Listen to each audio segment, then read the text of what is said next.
दोस्तों ये L&T finance का चार्ट है जो कि अपने हाई से लगभग 20-22% तक नीचे गिर गया है। यदि आप भी जानना चाहते हैं कि अब स्टॉक से एग्जिट करें या फिर इसको होल्ड करें तो जानने के लिए हमारे वीडियो को एंड तक जरूर देखें और चैनल को सब्सक्राइब भी करें।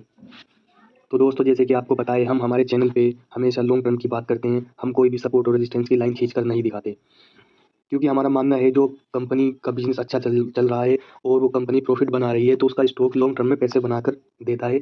और जो कंपनी का बिजनेस अच्छा नहीं चल रहा और प्रॉफिट नहीं बना रही तो उसका स्टॉक तो कभी भी पैसा बनाएगा ही नहीं। तो कंपनी प्रॉफिटेबल है या नहीं, बिजनेस कैसा चल रहा है, ये जानने के लिए हम कंपनी की क्वार्टरली जो कौन कॉल होती है उसकी ट्रांसक्रिप्ट को पढ़ते हैं और पीपीटी को देखते हैं, जिससे हमें बिजनेस के बारे में पता चलता है। तो चलिए हम एल&टी फाइनेंस की Q3 की कौन कॉल की ट्रांसक्रिप्ट को पढ़ते हैं।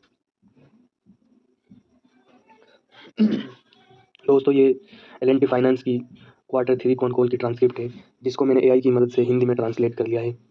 तो चलिए जानते हैं इस कंपनी का क्या कुछ प्रॉफिट हुआ है। नेट प्रॉफिट कंपनी ने अब तक का सबसे अधिक 760 करोड़ का तिमाही कोर पैट दर्ज किया है, जो पिछले साल के मुकाबले 21% की वृद्धि है। एक बार के असाधारण खर्च नए लेबर कोड के कारण 29 करोड़ के बाद शुद्ध लाभ 739 करोड़ रहा।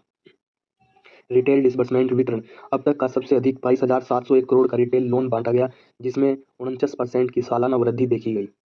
रिटेल बुक कंपनी का कुल रिटेल लोन पोर्टफोलियो अब 1,11,990 करोड़ का हो गया है। ब्याज मार्जिन NIM प्लस फीस यह सुधर कर 10.41% पर पहुंच गया है। व्यवसाय के विभिन्न क्षेत्रों का प्रदर्शन। ग्रामीण व्यवसाय इस सेगमेंट में 6,740 करोड़ का वितरण हुआ, जो 47% की वृद्धि दर्शाता है। किसान फाइनेंस ट्रैक्टर और कृषि ऋण में 2,783 करोड़ का वितरण हुआ। मानसून और त्योहारी सीजन के कारण इसमें अच्छी बढ़त रही। Urban finance two wheeler finance 3,217 crore का लोन बांटा गया। पर्सनल लोन 3,574 करोड़ का वितरण हुआ, 118% की भारी वृद्धि। गोल्ड लोन यह एक नया और तेजी से बढ़ता व्यवसाय है। इस तिमाही में 1,408 करोड़ का वितरण हुआ। कंपनी का लक्ष्य वित्त वर्ष 2026 के अंत तक 330 से अधिक गोल्ड लोन शाखाएं खोलने का है। प्रौद्योगिकी और भविष्य की योजनाएं। कंपनी अपनी कार्य क्षमता बढ़ाने के लिए आर्टिफिशियल इंटेलिजेंस का सहारा ले रही है। प्रोजेक्ट साइक्लोप्स इसका उपयोग ऋण देने के फैसलों को बेहतर बनाने के लिए किया जा रहा है, जिससे लोन डिफ़ॉल्ट कम हो रहे हैं। प्रोजेक्ट नोस्ट्राडामस यह एक AI संचालित पोर्टफोलियो मैनेजमेंट इंजन है जो रियल टाइम में लोन पोर्टफोलियो की निगरानी करता है। प्रोजेक्ट हेलियोस एंड ओरियन ये AI टूल लोन स्वीकृत करने के समय टर्न अराउंड टाइम को 30% तक कम करने में मदद कर रहे हैं। लक्ष्य 2026 गोल्स। मैनेजमेंट ने अपने लक्ष्य 2026 के प्रति प्रतिबद्धता दोहराई है। रिटेलाइजेशन कंपनी ने 98% रिटेलाइजेशन हासिल कर लिया है। रिटेल ग्रोथ 25% की चक्रवृद्धि वार्षिक वृद्धि दर का लक्ष्य है। संपत्ति की गुणवत्ता asset quality GS3 gross NPA को 3% से कम और NS3 नेट NPA को 1% से कम रखने का लक्ष्य है।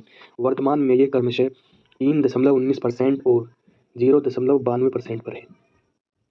ROA return on assets company का लक्ष्य वित्त वर्ष 27 की चौथी तिमाही तक 2.8% से 3% का ROA हासिल करना है। तो दोस्तों ये तो कंपनी के मैनेजमेंट द्वारा बताई गई जानकारी थी।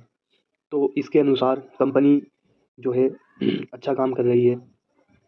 कंपनी के फंडामेंटल्स भी अच्छे हैं और मैं स्टॉक में ऑलरेडी इन्वेस्टेड हूँ और ये कोई बाय सेल रिकमेंडेशन नहीं है। आप अपनी किसी फाइनेंशियल एडवाइज़र से सलाह लेकर ही इन्वेस्ट करें। तो दोस्तों ये वीडियो कैसा लगा कमेंट करके ज़रूर बताएं।